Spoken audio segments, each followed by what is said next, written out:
I'm going to do sound check now. Sound check, check. Chris Francois. Yo. Hello.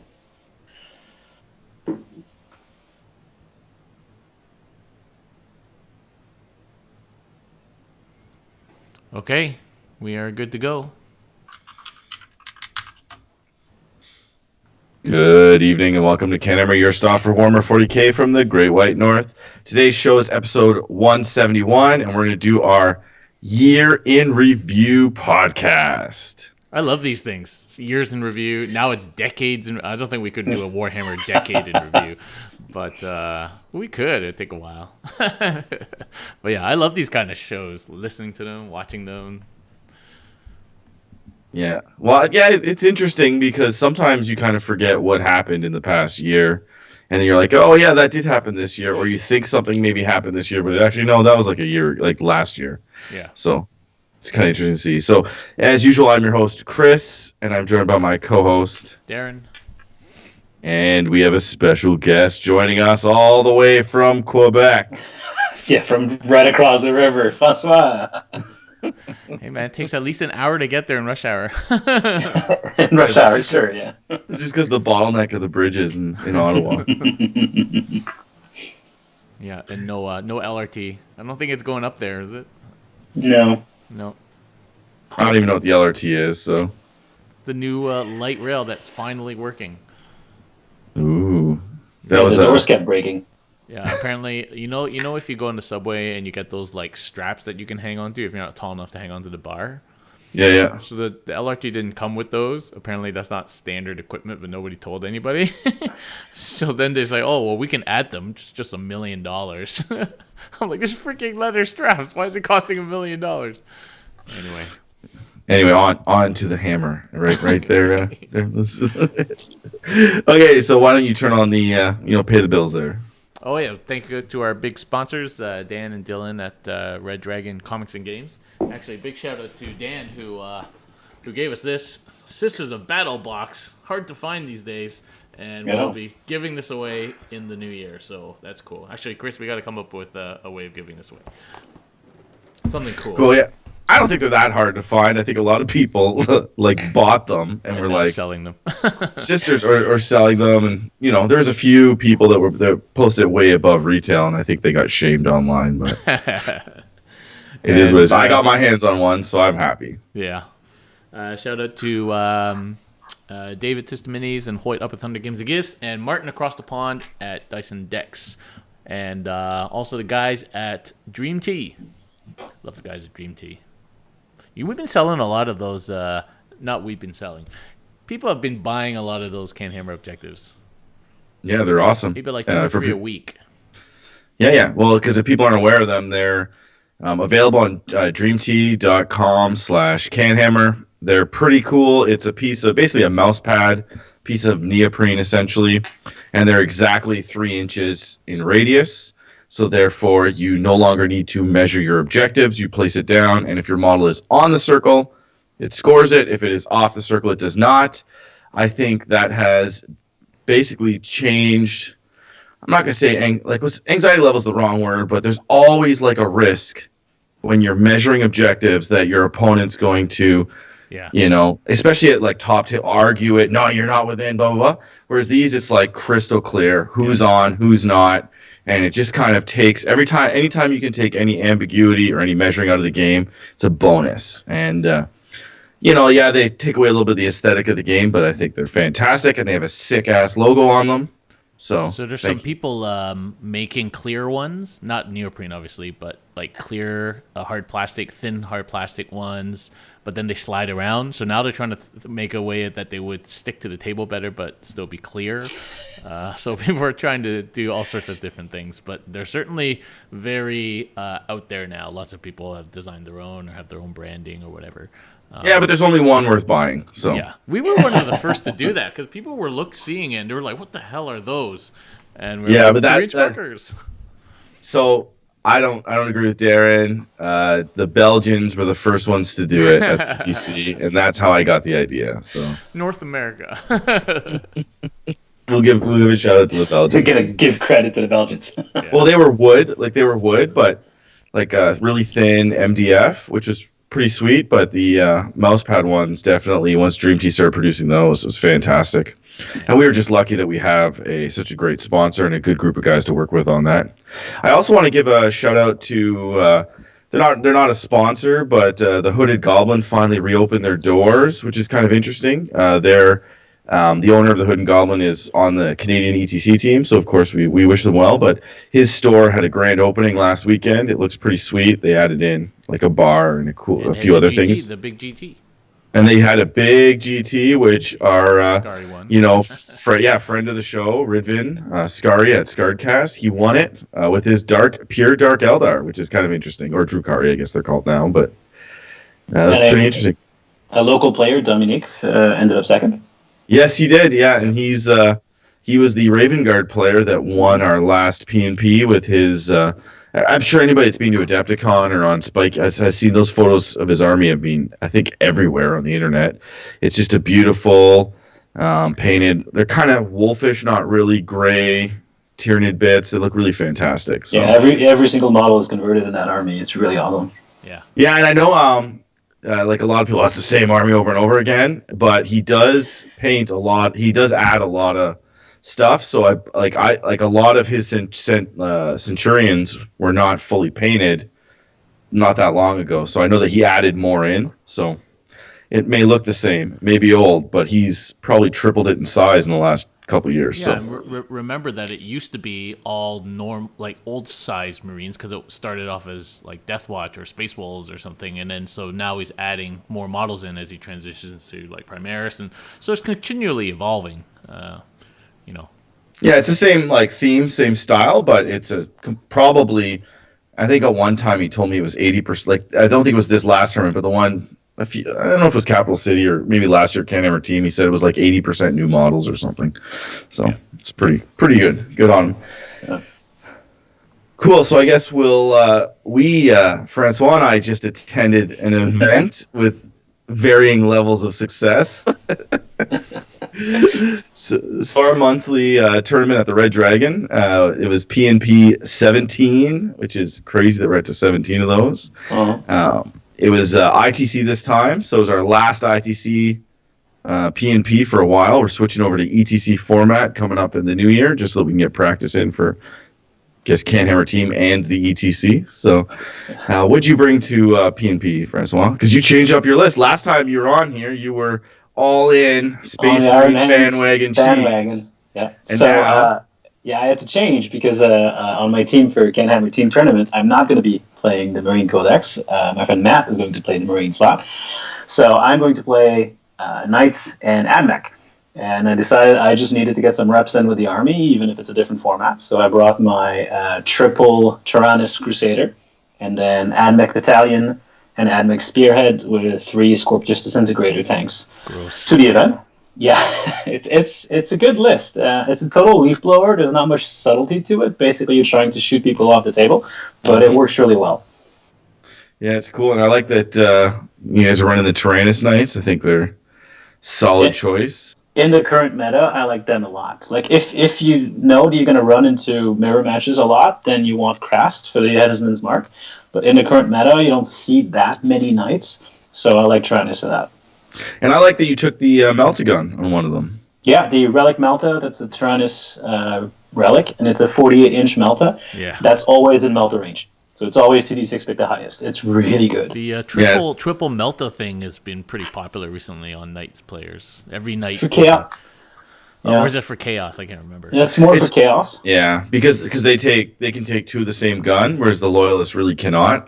So historically, you'd see a lot of like double Gatler Chaos Knights, but people want to fit in those extra Lord Discordants or extra, toys, so they've been running the double Melta just because they're so cheap. I believe it's the cheapest gun on a Knight. It is. It's the cheapest gun. If you get a little bit lucky, you'll like one-shot vehicles left and right. On a normal Melta on the Knight, I don't like the variants, but the Relic one really helps with always being in Melta range. Yeah, and the rest all had battle cannons, Gatlers, right? Yeah, the other 2 had Gatling battle cannon.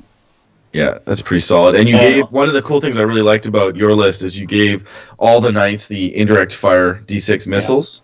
That's huge. It's no line of sight shooting is so massively important. Good players will hide their important things, and you want ways to get at them. So the Scorpiuses do that, but having the carapace weapons on the knights really helps as well. Yeah. So as far as like, even though it's a straightforward knight army, it's what 9d3 indirect fire and then 3d6. So that's a lot of shots. It's a lot of indirect fire. Yeah. Yeah, that'll kill Grot units. I like that in ITC as well, even though I know you're prepping for ETC because nobody can take engineers against you. And engineers is like a go-to free points against anybody but Thunderfire cannons, and I guess your list now. Yeah, especially anytime you run into a tournament that uses big line of sight blocking terrain like Nova L's and stuff like that, you need that indirect fire. Yeah, and even this one, the terrain was, I guess, lighter than average. There's lots of terrain, but there wasn't a lot of line of sight blocking terrain. And so even still, just the few units that people could hide, you were just able to wipe off the board, which is great. Yep. So I guess it goes on to my list as I took my orcs. I wanted to try something different. I didn't have a lot of time to prepare for this one as well. So I didn't want to, bring 400 models and just play all day. So I wanted to test out the Mega Knobs, which was, I've done it before, and I had not a lot of success with them before, and then I wanted to test them out again because just to see, do they function against Space Marines? Does it make a difference? Are they safer than the boys or just things like that nature? So I replaced all the boys in my list, orc boys, for Mega Knobs, but you get about 20 Mega Knobs for 90 to 120 boys, depending on how you squeeze it in. So it's a big difference in playstyle. Yeah. The army doesn't look the same at all, does it? No, it doesn't look the same. It doesn't feel the same. It's cool, though, because if you really think about it, like 20 Mega Knobs is like 60 wounds with a 2-up save. That should be equivalent survivability to that many boys. Maybe not these days. Yeah, that's we'll get into that. As a player of 2-up save, I can tell you it's not as survival as you'd hope these days. So we won't go to quick detail, but just run through maybe who you played round one, Francois. So my first game was against Jacob, who traded in his Custodes. He used to play Custodes of these things for the Iron Hands bandwagon. Oh, so right away, I'm running into Iron Hands. And he had an interesting list. He had Assault Centurions in there, which is not something you really see all that often in an Iron Hands list. But he just used them really aggressively to control the board, push me back into a fourth quarter of the game. And it was actually kind of really annoying to deal with. I won that game, but it was very close. I think I won it by maybe 3 points. Yeah, good player, Jacob. Yeah, and so I played Cody round one, and Cody is the guy that got second to the last 3 PNPs, I think, in a row, or second or third. And with his Iron Hands, it was 3 repulsors and 3 flyers, which is not the best for orcs, on a good day. He's still playing triple repulsor, right? No, he went off of that, and then he went back onto it. Back on it, okay. Yeah, they're not the standard repulsors. They're the executioners, yeah. Executioner variant, so they're pretty nasty. And I misdeployed quite heavily. Not used to the army. I put my Mega Knobs and my Tank Buses in reserve just to teleport a strike, just to make sure. I don't know what I was thinking. I was thinking that maybe I wouldn't. I don't know, my mech guns would absorb a lot of the firepower, and maybe I'd be able to drop a couple things a turn with my shock attack gun. Did not go that way at all. Turn 1, I lost, I think it was 9 or 10 mech guns, and almost everything else. So, and he had 3 Thunderfire cans as well. So everything came in. I made, and I just lost my whole army. I was essentially tabled in 2 turns. It was pretty nasty. So Francois, game 2? Yeah, game 2, I played Cody. So I ran into the Iron Hands buzzsaw twice in a row. Pulled out a win game 1. Game 2, though, Cody's list is basically made to kill knights. 3 Repulsor Executioners is gnarly. So I knew I needed to go first, and I needed to have some luck on my side. I did go first. First time in 10 straight PNP games that I finally got to go first. I killed a repulsor and a half, which is fine. That was kind of what I needed to do. And then by turn 2, I had killed 2 repulsors, 2 planes. I thought I was in the driver's seat, But by then, my knights were all really, really low. I brought one back to life with a zombie knight strat from Tyrannus. Turn 3, though, I lose 2 knights at that point, and I just ran out of firepower. And because the table didn't have big line-of-sight blocking terrain, I couldn't just hide my Scorpius's. I was really ahead on points at that moment in the game. Like by turn 3, I was ahead, and so if I could deny him points, I could still win, even though he was killing this stuff. But there wasn't a single piece of terrain on that table that was bigger than my Scorpius tanks, so they simply could not hide. And so every turn, from turn 3 on, the executioner they had left just pointed at a Scorpius tank and just killed it, and then killed it, and then killed it. So, I mean, it was what it was. It was a close loss, 2 or 3 points, and it was a fun game. Cody's a great opponent. Yeah, but, I was like, man, I could have had this if only I could have hit my Scorpius tanks. Just don't tell him that, yeah. Yeah, and so I want to do over for my first game. I went second as well, which was a bummer. Yeah. Okay, so my game 2, I played Ultramarines, Double Aggressors, a few other things. I just deployed back out of range, lost a lot of grots, and just shot turn 1, threw my Mega Knobs up into the middle, and kind of ground them out over the long run. Still kind of a tough game, but it was a big win to me. And then game 3, I had the pleasure. It was a Clash of Titans. Yeah, we'd have a rematch with Francois here. So, how did game 3 go for you? Oh, game 3 was great. I got my revenge. You beat me last time. This time I got to go first, and basically I went, all right, I need to take as many of these mech guns off the board as I can, turn 1. And I took 8, I think, off the board, turn 1. So that was a great first turn. And after that, I mean, you were on the back foot, and your shock attack gun never went off, which I think was a big deal. Because last time we played, you did like 17 mortal wounds in one go on your shock attack gun. I'm still having flashbacks to that moment. So yeah, honestly, the table was tilted my way a bit that game. I was making rolls and getting my knight back up with a strat even after misplaying it, and I'd used the CP prior in the round, like my brain misfired, and so I didn't have that CP reroll, but I still played a strat and he still came back up, and so that was a big turning point, I think. Yeah, it was an interesting game. I actually tried to go target overload, put the knobs forward in cover, kind of hoping that they would absorb the firepower. You didn't fall for the bait. Yeah, I just ignored them. And then I'm not sure. I had to jump the one unit up, fail the charge, which is fine. That happens. And then the other unit, I left them in cover when maybe I should have put them out too. But, I just still don't. I didn't have my brain around how to function with those guys. Yeah, and I'd whittled down one unit before you could move them forward, so that helped me out as well. Yeah, to 3, which is crazy. And then they did charge a knight with, I think it was 3 wounds left. Oh, so, and I CP rerolled a wound on Overwatch to kill one before he came in. Yeah. Yeah, cheeky, yeah. Man. Yeah. So I hit, but I failed to wound, and I CP rerolled that. Yeah, the one night it was like he had like very few wounds left, and I was like, oh. And then I wanted to get all 13 knobs into him, but only one unit made their charge. So I was, just to finish off as like 3 wounds. But yeah, if you made that big charge with a big unit, it's a different game for sure. Yeah, who knows what would have happened then? But once the Mega Knobs died, I think you just ground me out over the next 2 turns, and the score was close initially, and then it just kind of blew away in your favor. Well, because you pushed me back in my table quarter because I couldn't get close to the Mega Knobs, so you had total board control for about 3 turns, and then I managed to like push back. Yeah, because your stuff's so fast that you're able to like. Yeah, because the Knights and the Scorpiuses, they move 12, so at that point I just started like creeping up on you. Yeah, it was cool. It was a neat experience. Yeah. Now, one big L in my zone might have helped a little bit. Totally. Yeah, that would have kept me away if that had been there. Because there's no way I wanted to move those Knights in charge range with those Mega Knobs. No. Yeah, and then last round, who'd you play? Last round, I played my friend Jean, who was on my team for CanHammer Team Tournament. He had a really cool list. Oh, yeah. He's playing a Guard, Blood Angel, Inquisitor mix that is really, really neat. And it's a scary list. Like, he's got this 1-2 punch of Death Company. 2 squads of Death Company, 2 tank commanders, Mephiston, Inquisitor Corias, And that list is annoying as hell because the Death Company, they will get in combat with you. They're pretty hard to screen, especially with a list like mine that doesn't have a ton of bodies. And Jean knows what he's doing, so he knows how to use all the tricks to maximize his combat. He's got tons of Thunder Hammers in those lists, in those Death Company squads. And then Cody has this no Overwatch power that goes off on a 6.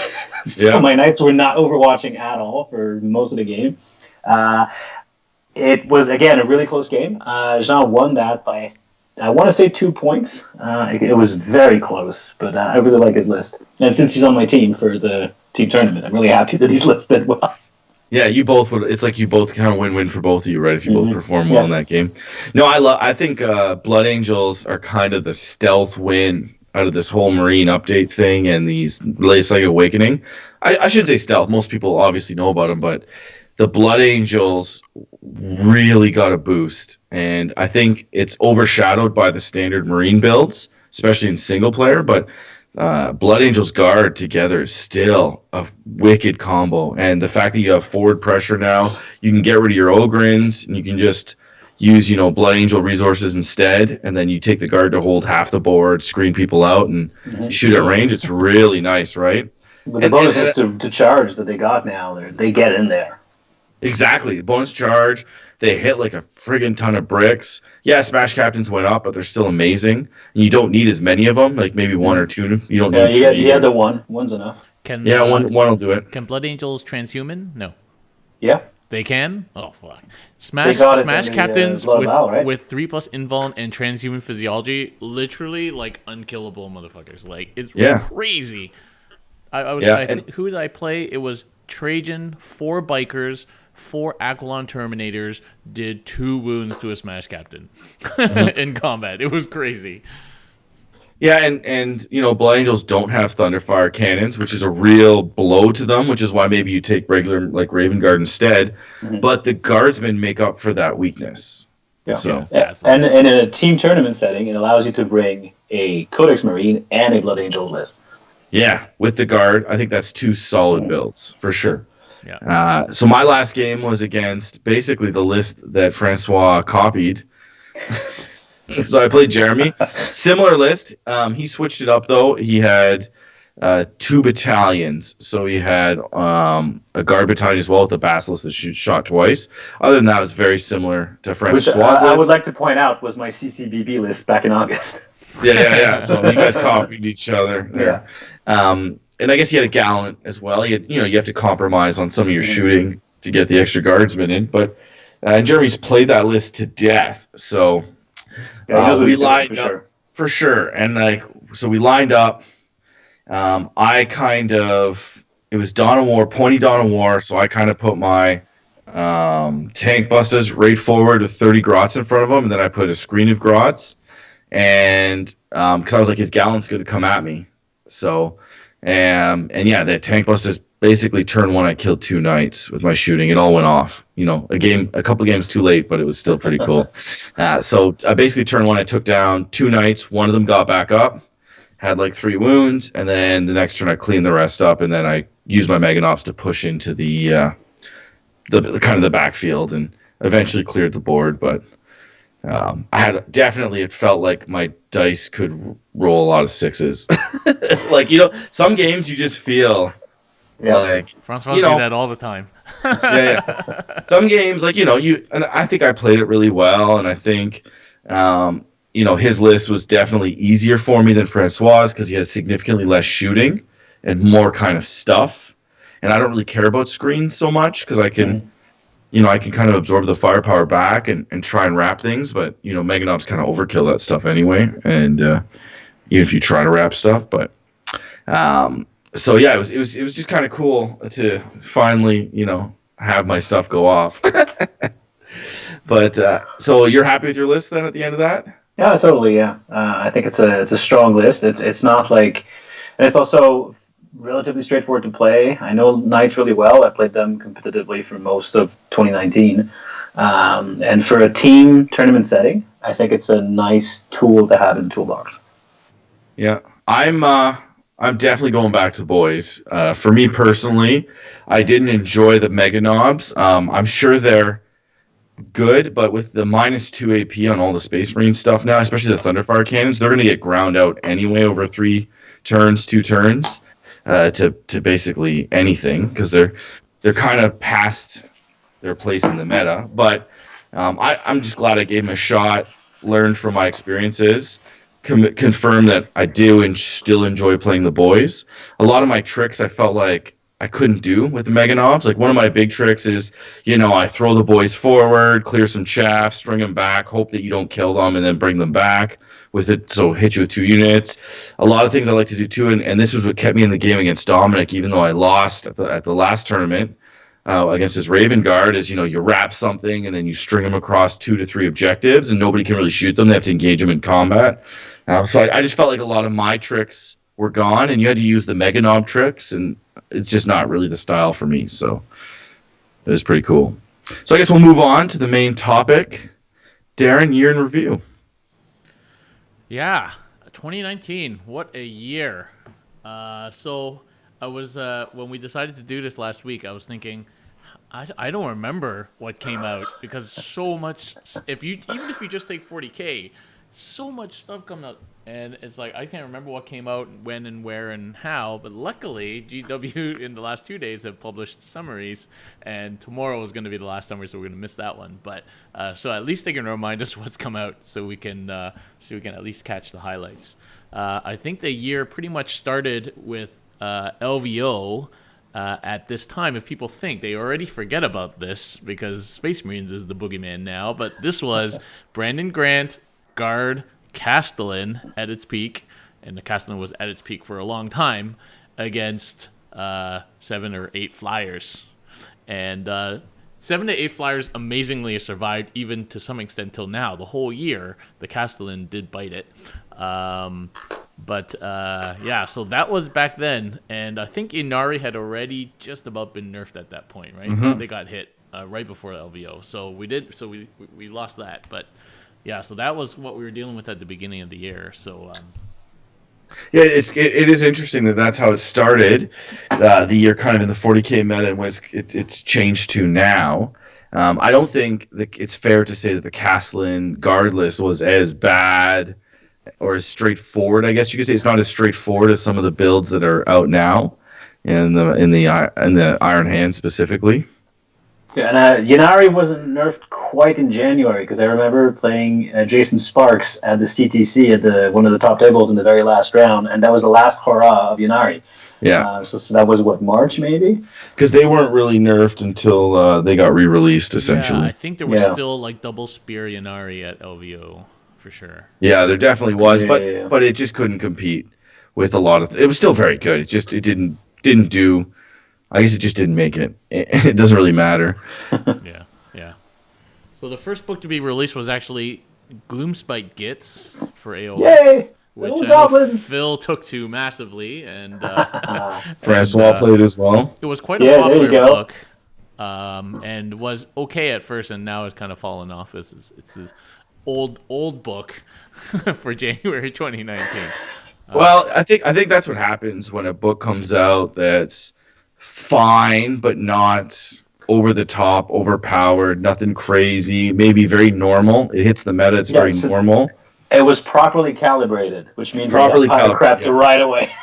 Yeah. So it didn't, catch on, didn't explode. People that wanted to play it. People that don't. So some of the power gamers maybe didn't jump into it right away. But yeah, so you don't see it as much. Goblin Knights on Squigs. Yeah, what more can you ask for? Was awesome. Yeah. Yeah. Beautiful models. That dude on the Mangler with the 2 squigs on top of each other, that was a great. Oh yeah. It's such an improvement on the old Finecast Mangler Squig models. And possibly one of the largest pieces of terrain in AOS, the moon thing, because the Loon Shrine. Because then we got the Flesh Eater stupid throne thing, and that thing was dinky, and it wouldn't even glue on. And it was like, well, the new Bone Reaper piece of terrain is massive too. Yeah, I saw it at Phil's house. Yeah, so that was cool. And but was that anybody's favorite release of the year? Well, I mean, for Age of Sigmar, it was mine. I don't play much Age of Sigmar. I'm very much more into 40K. But I'm such a fan of goblins. Orcs and Goblins was my first fantasy army, one of my first fantasy armies, like 25 years ago, and I kept them all this time. I still have all these old Orc and Goblin models in my cupboard here, so I just jumped on that like crazy when it came out in January, and I painted all the new models super fast. I just love the feel of goblins. Yeah. And come on, they're crazy people who think the moon talks to them. What more can you ask for? It does. Well, when you eat magic mushrooms, it talks to you. It talks to you all the time. Yeah. Whatever you want to be true is true when you eat those mushrooms. So yes, I will say it was my favorite book of the year for Sigmar. For Sigmar. Okay, it wasn't mine for Sigmar, but I did appreciate the models. I almost did it. But then when I looked at like 120 of those stupid little Gits things, I was like, screw that. Hell no. And Phil and I both have Gloomspite Gits armies, so Yeah. if you want, you can borrow mine. Yeah, no thanks. February was Gene Stealer Cult. So Yeah, I forgot how fresh it's so that recent, book is. right? Like I thought that was ages ago, but it was just February. They released all those new models, all those character models, the bikes, the Ridge Runner, all those things. I think like the other stuff was out before, but all those things came out as recently as February, and then that army just took off. Was off to the races until the summertime probably. Also, all the super cool trucks that no one ever uses. Yeah. I feel like that was a slow start to an army. I kind of feel like it came out and it took people a while to kind of figure it out, and then it took the meta it kind of took the tournament scene by storm, in the hands of a lot of really good players. Just a little bit longer after that than a lot of other books, which I thought was interesting. Yeah, I think it's just because it's pretty complicated to play. And expensive. Cost to models was like really high, so you didn't see a lot of players right away buy in. And then eventually they kind of became a powerhouse that was still very rare, which is cool. I mean, I got spanked by this Gisli Cult army in the first round of the CTC in like March or April, I don't know when that was. So it didn't take that long for people to play it. Yeah, CTC was. I guess a couple months though is a long time, right? Like there's a lot of people that play the armies. Like when Iron Hands came out, the weekend after, they were winning tournaments. Well, that's because everyone has Space Marines in their closet. They can just... That's what I'm saying. But so, I remember when the Juicer Cult book came out, we did the review with Dustin, and then it just kind of took time for it to be figured out, which is cool. Yeah. Also, Blackstone Fortress came out. You guys played that? No. I have it. I didn't get to play it yet. I heard it was awesome, and I really wanted to play it, but I have nobody to play it with. Oh, you got to move. Yeah, I know that Scari's been playing that a lot, and it's been pretty fun. Cool models, too, like that little robot dude. And totally not an AI, by the way. Apparently. So that came out in February. And in March, we saw the return of Abaddon and the new model for Abaddon. Abaddon. According to them. Abaddon. So I would say Abaddon. That was pretty cool. And of course, that's when he came out with Vigilus Ablaze, which was the second part. Vigilus Defiant came out, I think, before Christmas, right? Mm-hmm. Which is crazy because, Vigilus Defiant came out last year, but it was essentially really close to this year. And then Vigilus Ablaze came out, so we essentially got, I'm going to count it as like, in the last year, 2 campaign books. And then if you fast forward, we also got like all the Psychic Awakening books. So we're getting a lot of campaign books pumped out really quickly. And usually when that happens, they're trying to clear the backlog for a new edition, right? Yeah. But maybe. That's what I think. Because there's no way that we should have gotten 4 campaign... Well, it's 5 campaign books in 12 months. It's pretty crazy. That's a lot, yeah. And the speed of those releases. And all of them had changes, model rules... Quite a lot changed, whereas in the past campaign books would come out and you could kind of ignore them because the impact is very minor. But every single one of these books that came out had something that was meta changing or game changing. Yeah. And they're all really cool, but I will say that the bloat is starting to feel a little heavy. There's so many rules to try and keep straight now. If you want to stay current and competitive and you want to know what you're about to face, there's so much stuff now to remember. And both games at the same $400 time, in books, right? Like both games at the same time. So I had to almost not drop AOS, but it's hard to keep up with AOS and all the 40K stuff, right? Mm-hmm. Like the AOS side has been crazy. They've released 12 or 13 books this year, which is crazy. Yeah. Yeah, that seems really quick, but yeah, it's good to see. It's just that they didn't. I don't know. They should have spread it out more, maybe. I'm not gonna complain about too much stuff. So dipping it still in March into Forge World when they released Sanguinius. Doesn't affect me at all. Don't care. No, you don't like that model? I actually don't even like that model. And, The hair is a bit weird. And Korn as well for Sigmar. Yeah, that was a cool release. I played against it a few times actually. Tough army, man. Tough army. Lots of attacks. I played against a lot of MSU builds of it. Pretty wild stuff. Pretty cool. So I appreciated that release. I thought Korn was due for an update, especially because they were essentially the I know it was the blood, like, the Bloodbound, mostly the Blood Reavers and stuff, and a lot of the fluff, but they were the initial kind of Age of Sigmar bad guy. So it was good to see them get a flushed out, nice treatment. Yeah, so that was pretty cool. I really like the floating skulls with the rivers of blood coming out the eyes. Pretty sweet models. I find that actually cartoony. I didn't like it. I didn't like that. I don't like skulls as much though. You don't like skulls? Oh, you can't be a Korn player then.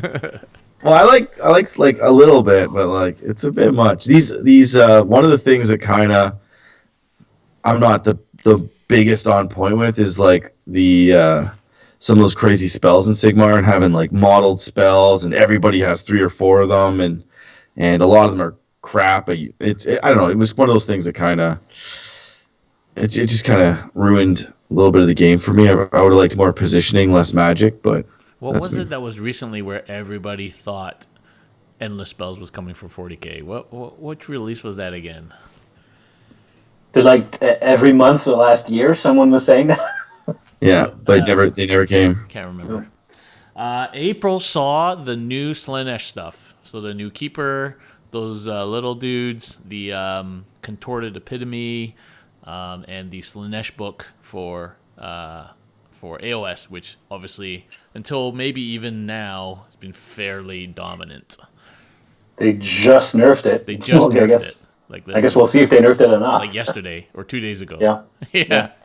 Yeah, but literally, like, Slanesh was owning the scene in AOS since April. I was a little silly that ended up like getting 1,000 free points of summoning in 2 turns or something stupid like that. Yeah. There's always something silly. Eh? I like the new Slanesh aesthetic. I like the look of it, the feel of it. The only downside is the models that did not get replaced, like the standard demon heads, they kind of look out of date now because all the other stuff. Yeah, they don't look as good. They have that punk rock thing, but the new stuff definitely looks more demonic, smoother, I guess is the term. Like they looks a lot more put together, real. It's pretty cool. Less like cartoony, I guess. Yeah. I guess people were wondering what they were gonna do with all the boobs and stuff, right? Because I guess they didn't want to really release a whole bunch of new line of models with boobs and stuff. So yeah, and I think they hit it nail right on the head. Yeah, man. no, it's cool. I like it. It definitely looks Slanesh-y, for lack of a better term. No, I mean the sculpts are like really top notch these days. Yeah. Okay, so May they released the supplement Forbidden Power, and Forbidden Power didn't really change that much. Just introduced new ways of playing like Night Haunt and stuff like that, but there wasn't that much effect on anything. Some tournaments didn't even allow it, but that was in May.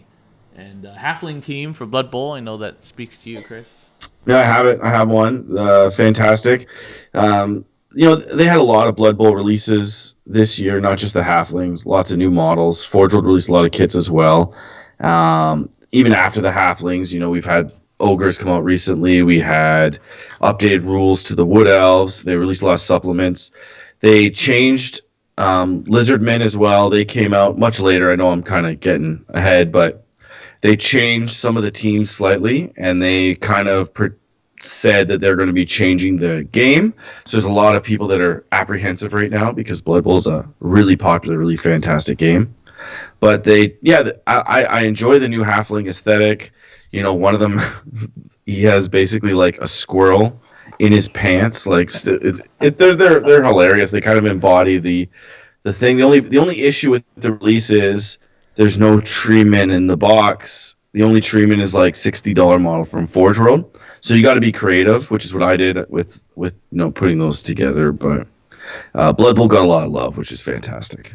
Yeah, it's amazing to see that they're still coming out with that. Forge World's bringing out their kits, so there's still a lot of Blood Bowl in there. I think it's sold because I'm in a lot of Blood Bowl Facebook groups, and like I'm in Facebook groups for everything, and the two most active groups are 40K and Blood Bowl. Like to see people's collection pictures, and I bought this team, and it's like nonstop for Blood Bowl every day, thousands of people, big tournaments, like it's unbelievable. Yeah, that's cool. That's cool. And I got to play in my first Blood Bowl tournament this year, which is pretty sweet.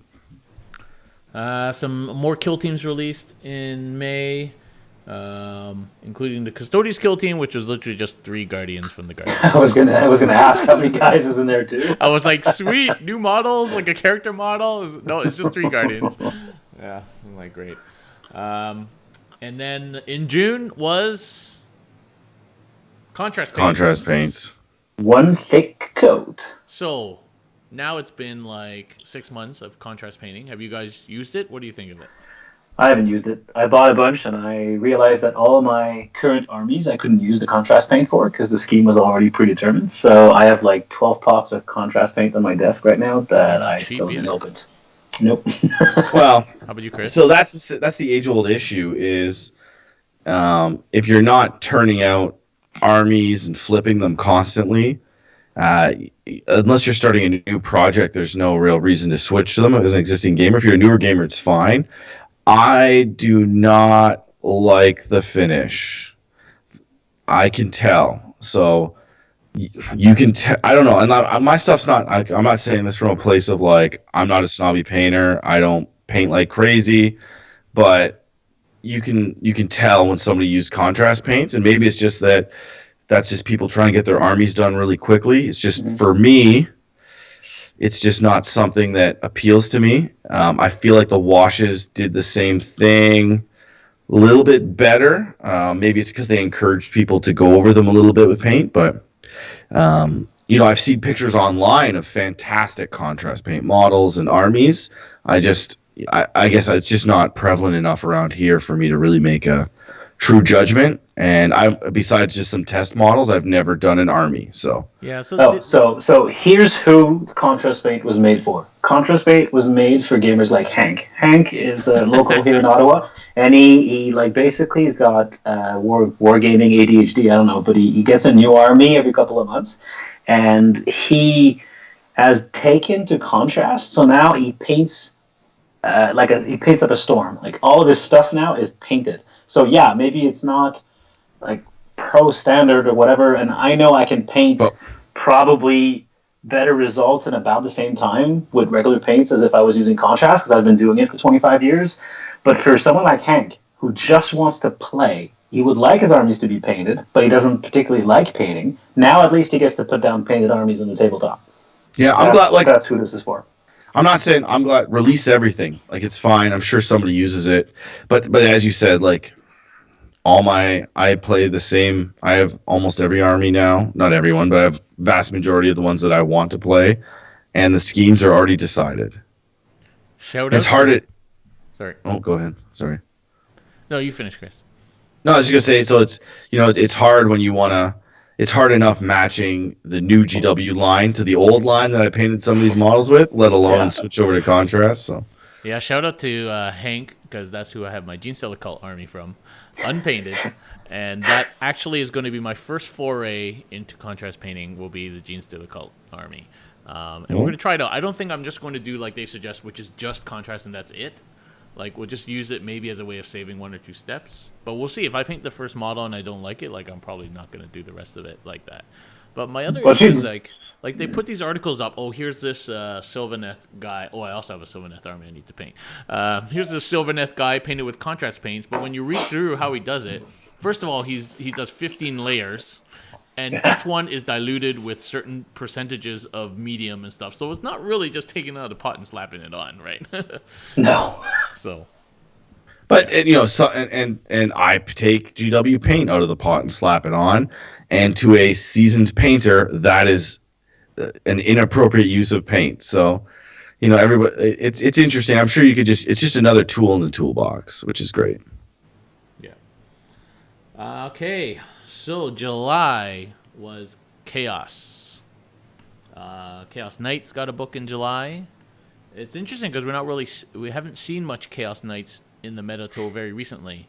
So that took a while. Versus when Knights came out, it was just like boom, Knights were everywhere in a short period of time.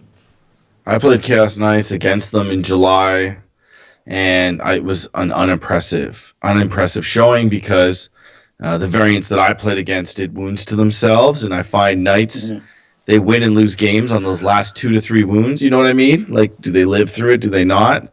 And the Chaos Knights, didn't really impress, but that was also the time when the Chaos was dominating the tournament scene with a very horde standard list, so I could see why the Chaos players wouldn't be in a rush to put the Knights in, right? Mm-hmm. Yeah. What else Chaos came out in July?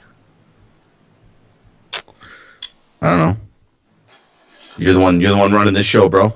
You're the one with a piece of paper in front of you in your hands telling you what's what. It's not in a piece of paper. Anyway, and then we had a bunch of this. The game Warcry came out also, which I haven't played, but the models are cool. I find it it embodies the aesthetic of Age of Sigmar that does not appeal to me. Yeah. Could be an awesome game. I prefer more of the high fantasy or the clean fantasy side. I would like to see more order our factions as opposed to so much it's very violent and grimy, which I know a lot of people like, but doesn't speak to me. I've looked into it, and the rules seem really interesting, and the people I've talked to who play Warcry are really into it. They love it, yeah. They love it. For me personally, it's just one more game system that I don't have time to sit down and understand and play. It's just a gaming overload. There's so many of these games. Yeah, and like, I wanted a skirmish game, and I looked at Warcry, but we ended up going into Free Blades just because it's more high fantasy, cleaner, Tolkien-esque, which is nicer. For me, I miss that aspect of the old fantasy. So. Oh, I miss the old world. So one thing I didn't want to mention, but I will mention, is in February, of course, they released the beta rules for Forge World Custodes. And that obviously changed the way that Custodes plays significantly. So you want to do over? You're saying you want to go back in time? Yeah, because I'm coming to the second part. And then also gave Imperium players the Caladius tank. And that was fairly popular through the second quarter of the year. And then right in August, now we're on to August, beginning of August, maybe end of July, we had the finalized Beta Custodes rules and the and the subsequent nerfage of those things. And so I'd just like to point that out before we go on to something later. In the meantime, there was what I actually think are my favorite models released this year, and I don't own any, the Palanite Enforcers for Necromunda. Oh, I have some. So those dudes with like the Iron Man masks, they kind of look like, I don't know what they look like. They just look really cool. And if people were really cool about it, they could like replace their whole guard army with these guys if you really want to buy that much Necromunda. And the Necromunda stuff's not that expensive either. Will Paul did all his cultists with the Ganger chicks there. What are they called? No, not the Vansars. The other ones. They look more like ratty. Yeah. It's on the tip of my tongue. I can't get out there. I can picture them in my mind.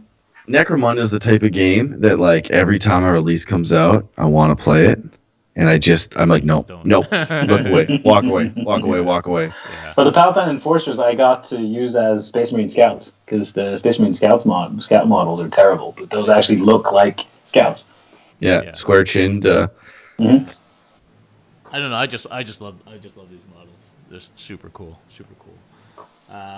And of course, then August we are leading into Space Marines. Well, August was Space Marines, September was Space Yes. Marines, And basically since October was August, Space it's been Marines, Space Marines. November was Space Marines. Yeah. So since August, then you had the 6 supplements, which were released 2 at a time, about a month apart, and then in between, and then they announced basically the coming of Psychic Awakening, where everybody was going to get a book or half a book or something, and then we saw the first book, which was Craft World and Jukari. And then Phoenix Rising. Yes, and then the second book was Black Templars. Or was that a White Dwarf? Oh God, it's so confusing now. The second one was Faith and Fury. Yeah. Oh, Faith and Fury, which was Chaos. Chaos and Marines again. Chaos and Marines, and then we've had Blood of Baal. Blood of Baal, Blood which of Baal, they which re-released just released. the Blood Angel rules. Tyranids and Blood Angels. Somewhere in there, we got Inquisition in the White Dwarf. In the White Dwarf, yeah. And then now we've just had kind of released the Sisters, but only if you bought the box. The official codex is not actually out yet. It was a pre-order. And that, of course, has been much anticipated since, Adepticon last year? Was that where they first announced it? That's when they gave out those free models to people that were there, yeah. Adepticon 2018, so, a year and a half later. So they're kind of out, not really. Well, I've been looking forward to Sisters of Battle or Adeptus being released since 3rd edition. But let's unpack that a little bit. So Space Marines dropped. The first supplements that came out was Iron Hands and Ultramarines. And when that book dropped, Iron Hands... White Scars, wasn't it? White Scars and Ultramarines. It was White Scars and Ultramarines. You were correct. And when those books dropped, it was like, okay, pretty good. The White Scars had some really nasty tricks, but nothing too crazy. It was very standard. And the Space Marines came out, and people were like, okay, this is going to be pretty good. Going to be pretty good. And then I think what really killed it was when the Iron Hands... Iron Hands really jumped the shark. Yeah, they jumped the shark. They're very straightforward. They put over the top, and then we got Salamanders, Imperial Fists, and Raven Guard as well. And I think Raven Guard are the one to me that really changed it, because they, the thing about them is they have the movement shenanigans that all the other armies that could do that, like Chaos used to be able to do that. They, move before the game, do all this other crazy stuff. They took it away from everybody, all the movement shenanigans, and then it felt like they forgot. They forgot that they took that away, and then they put back into Space. So Alpha Legion was too strong for some reason, so they had to take it away from them, but they're going to give it to the new Marines. Yeah, that's the part that drove me nuts. And then the Inquisition stuff came out, and there's some really nice stuff in there. Overwatch powers, pretty cool. I definitely like that. For me, though, the best release of the year was the Sisters, because it was the only true faction I think really kind of kept the indexes in play as well.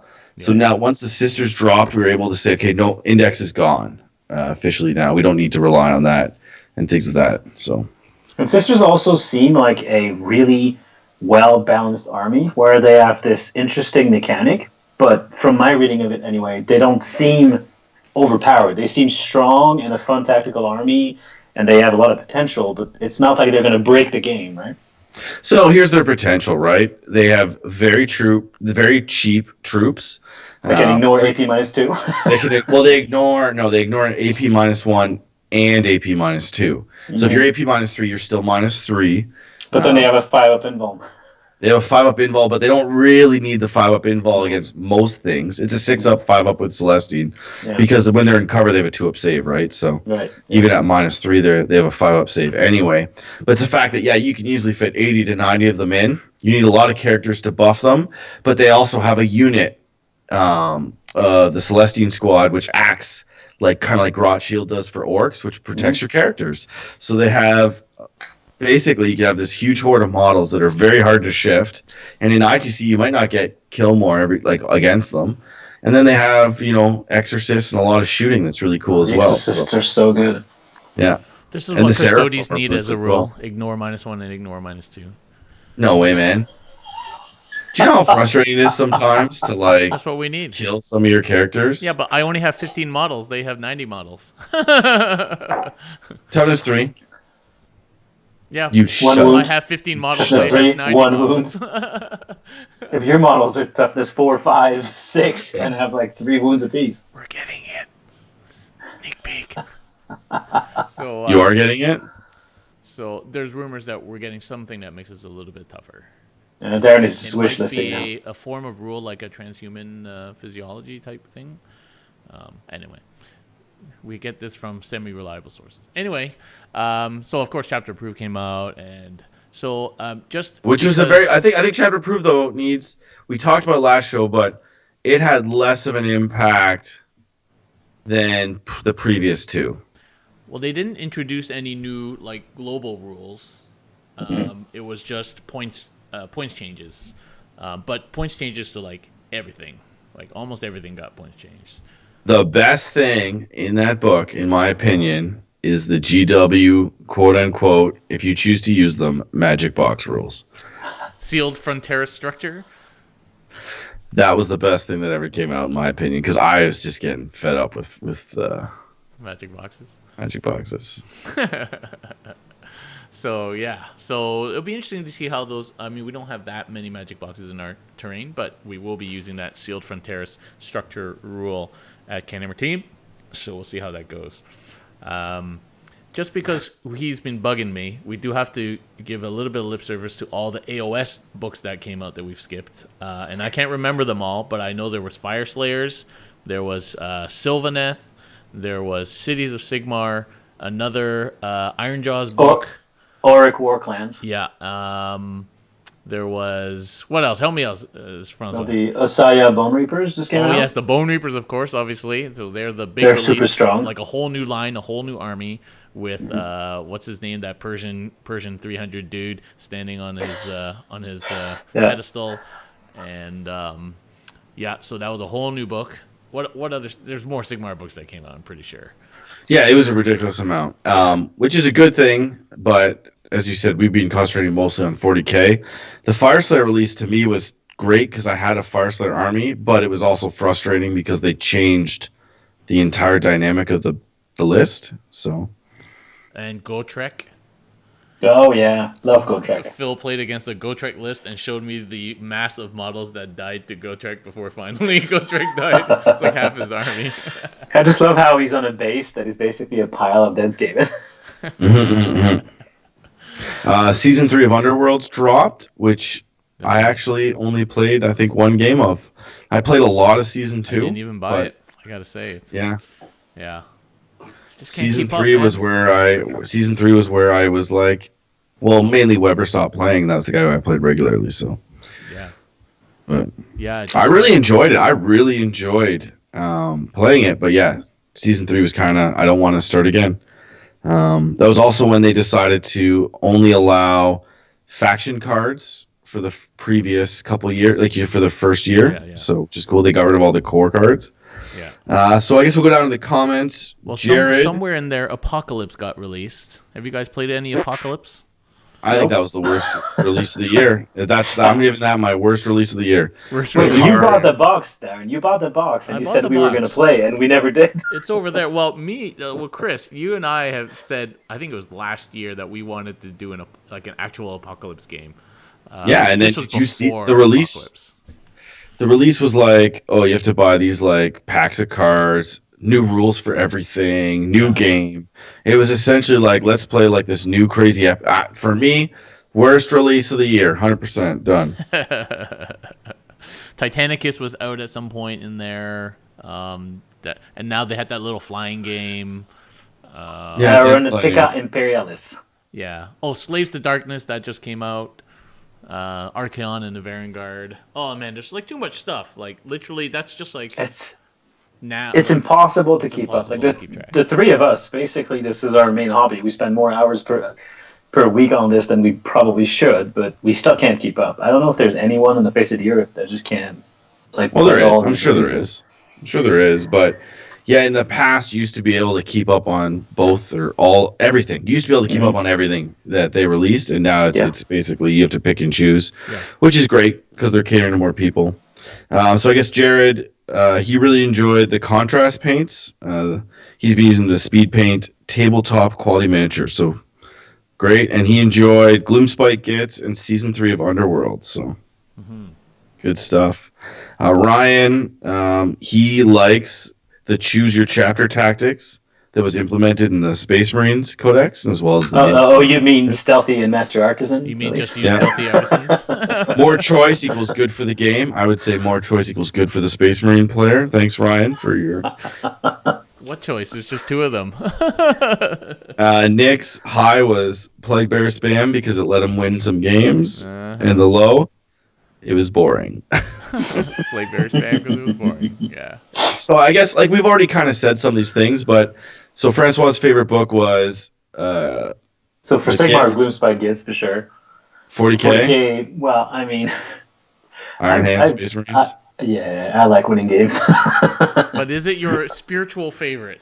No, not my spiritual favorite. It doesn't need to be your spiritual favorite. Is that which book are you the most glad was released? I mean, I'm most glad that Iron Hands was released because I have an Iron Hands army and I like to win games. Yeah, so Darren, what's your Iron Hand army before the book was released, though? To be fair, I did. Yeah, but none of the models. He painted all new models for it. Yeah, they're all new models. It's true. Yeah. So Darren, what was your highs? Wait a minute. My Iron Hands are actually Iron Hands with the proper decals and the right paint job. I prefer decals. Shut up. Abaddon.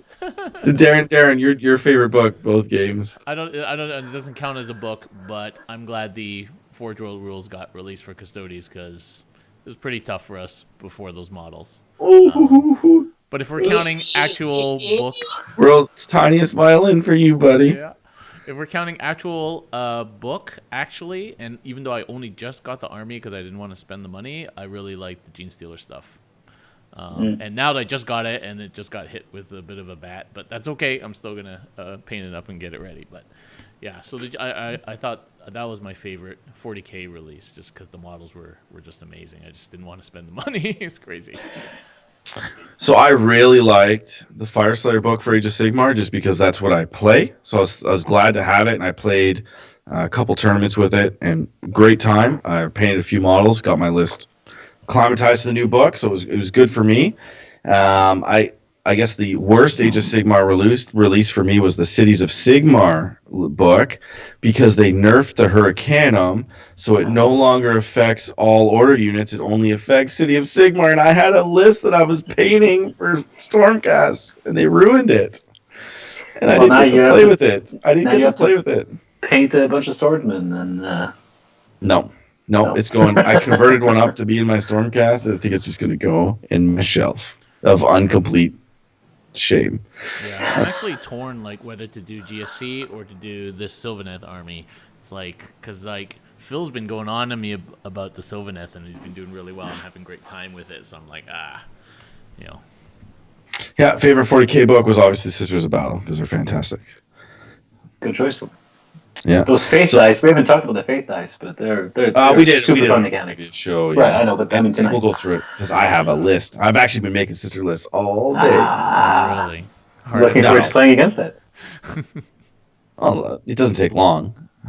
Sisters units spammed, a bunch of characters done. I just have to.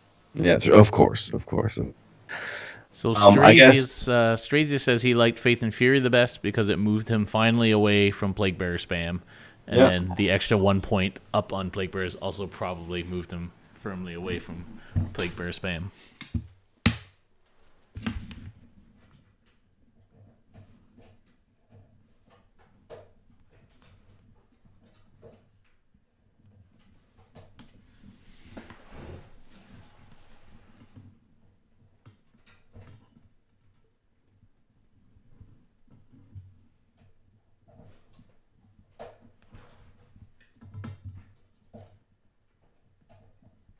When they first published them, I don't know, 20 years ago when they started that Gotrek and Felix series, I'm going to say the sculpt that they came up with Gotrek is really, really good. That's going to be my favorite of the year. Darren, your favorite? Favorite sculpt? Like, just single model? Doesn't matter. Favorite kit? I've been thinking about this all week, and it's really tough. I actually like, and I'm ashamed to say it, I really like the Abaddon model. Fair Why enough. are you ashamed? It's good. It's a good Because It's I a model. good don't play model. Chaos, but yeah, I like that model. Who cares? As You like don't a- need If to. we're talking like single model, yeah. It's good. Well, anything you want. the, Could have been a Chaos Knight for all you I want. also like the Forge World Valdor model. Actually, I think the best release of the year, in my opinion, is the new Grumbrindil that you can only get for like 1 week this Christmas, because somebody tagged me in the post that this would look great in your Ultra Squats army, and I agree. So it's like the AdMech Grumbrindil, and he has like a goblin figure, which is my favorite part, and The it red looks like gobbo. he's basically Or the black not the gobbo, red sorry. gobbo, The black it's the one gobbo, that's sorry. had.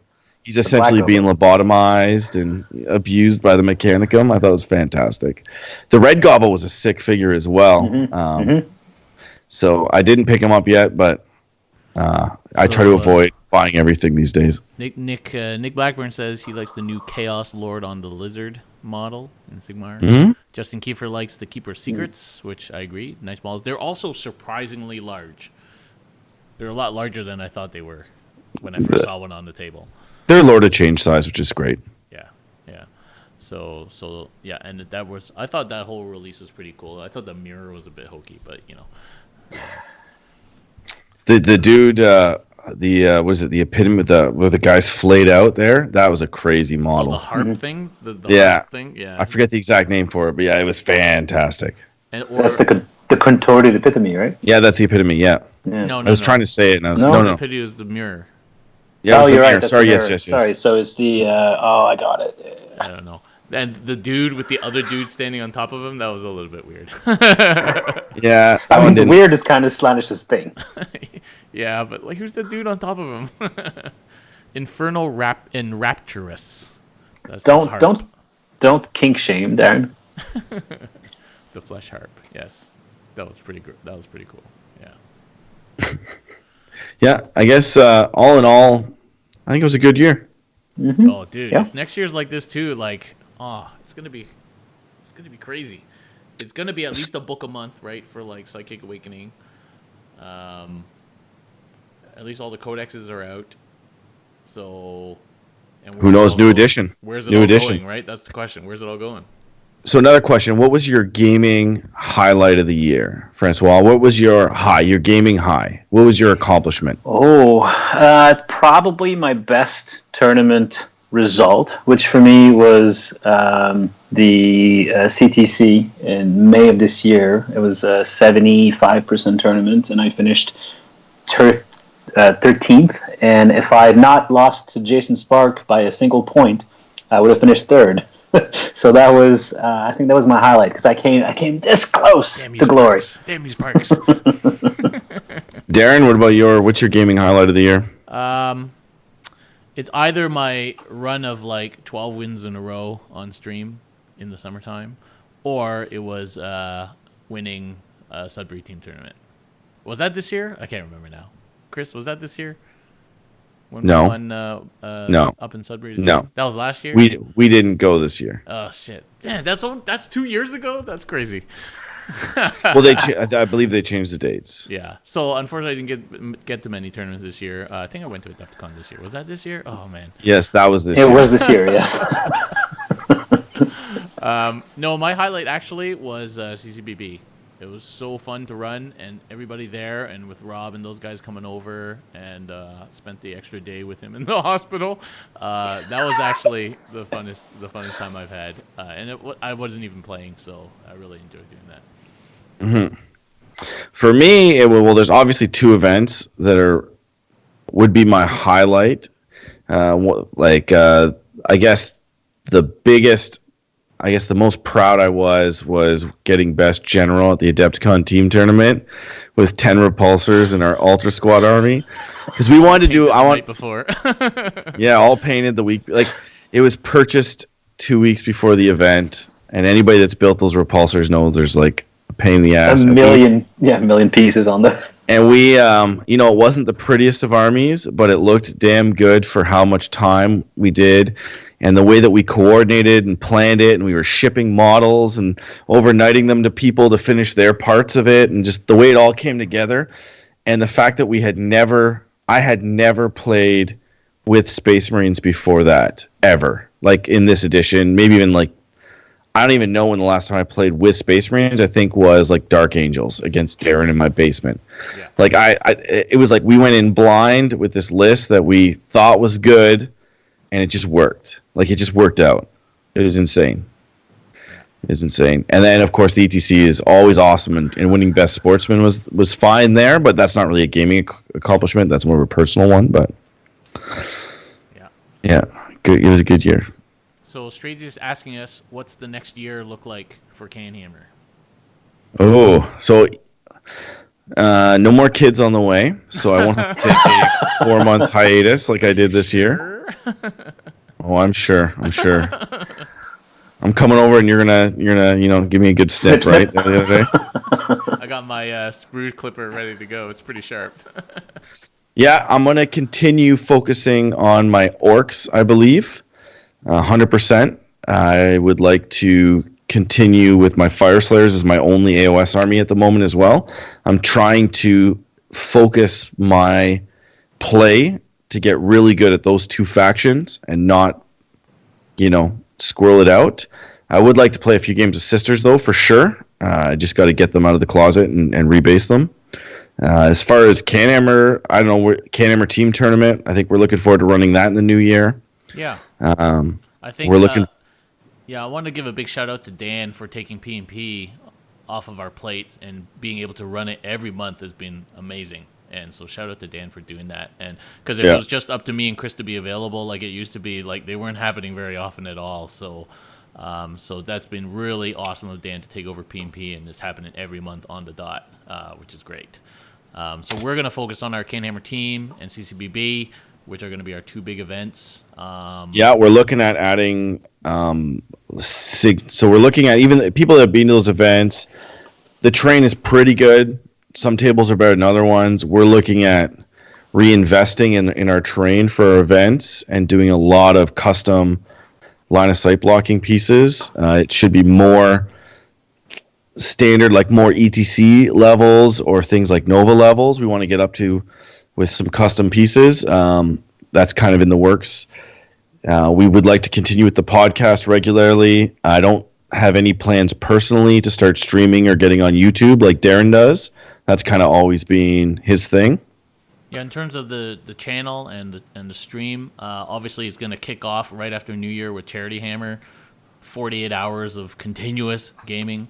You can watch me get my ass kicked on stream.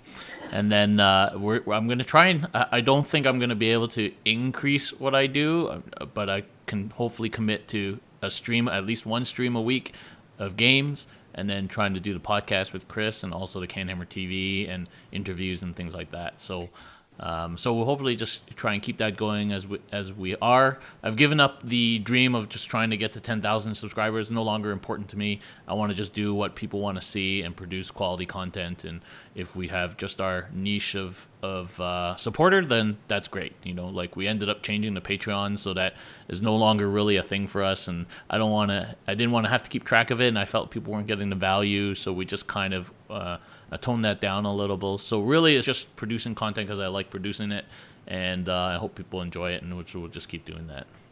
Yeah, I've already paid for 14 tournaments this year, so I've prepaid for all 10 P&Ps and at the Red Dragon in Ottawa, so if you want to play against me or see us there, we'll be there every month.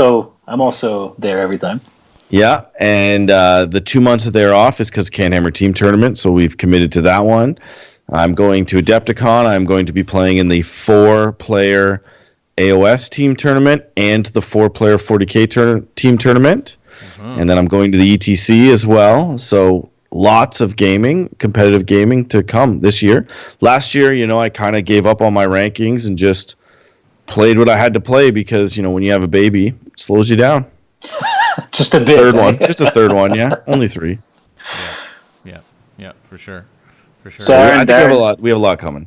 Darren, you're still coming to the Las Vegas Open next year with me?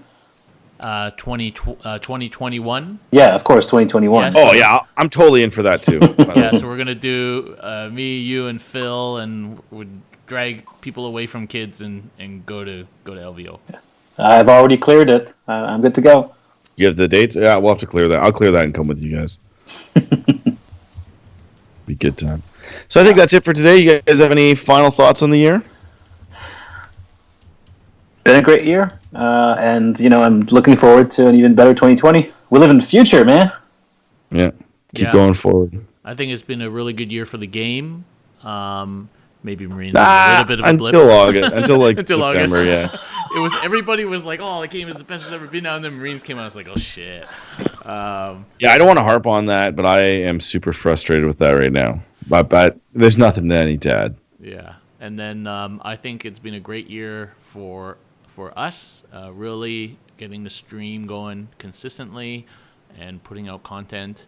The switch over, I'm going to stand behind my switch over to heavy custodies because I think the people that are watching are really invested in it now. Disagree But, wholeheartily. There's going to be Custodies deserve death. more non-custodies content coming up, obviously for ETC month, January, and then into February, and so. Which is the best? Well, I got some lights here for my basement to be able to show people some non-custodies games. So Yes. I'm going to be filming some Bat Rest myself. Maybe not quite at the pace you are, but you can look forward to a couple from me coming your way soon. So hopefully Francois will be filming some. Jeff Brown has one of my cameras. I don't know what he's doing with it. Nick's You don't want to know. You don't even want to know. filming home With that pornos, guy's I don't know. spandex. And Nick's taking one of my cameras to LVO. And I'm obviously going to be filming almost constantly at CanHammer. So it's going to be cool. And I'll try and get out to a few more tournaments next year. It's been hard. You mean one? Get out to one Try to get out tournament? to one at least? tournament. Yeah. Jeez. It's been hard. We're running them in Ottawa. You don't even go. Well, I'm running them. That's the problem. No, you don't run All the P&P. the Come on. PNPs. Yeah. It's just always on a day when like something else is doing. Anyway, Yeah, when you misbehave, excuses. misbehaves, he gets in trouble. that's true. Gets locked in his cage. That's Can't true. come out. It's true. Yeah. So it's Okay, cool. guys. I'm excited for next year. Yeah. Well, have a good evening then. Good night.